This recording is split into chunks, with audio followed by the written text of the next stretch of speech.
বাবা এখন রাত বাজে 2:02।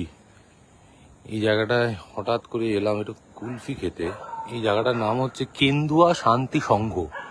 আমি একা একা কথা আমি লোক ভাববে একা একা কথা বলছি। অনেকদিন বাদে একটা বন্ধুর সাথে দেখা হয়েছে। যাই হোক, করে হঠাৎ মিট আমি কুলফি খেতে দাঁড়িয়েছি, তারপর শুনলাম যে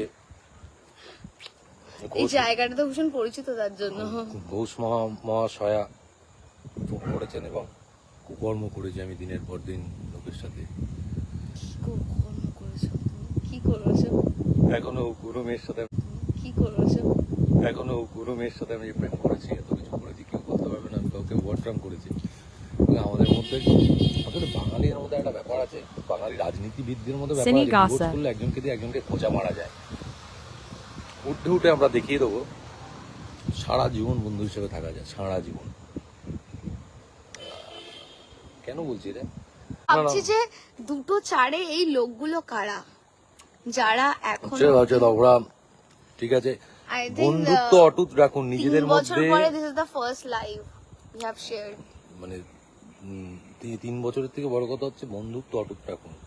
ঝামেলা ঝঞ্ঝাট থাকবে, বন্ধুত্ব অটুট রাখুন। বলেছিলাম আমি ওকে। Thank you.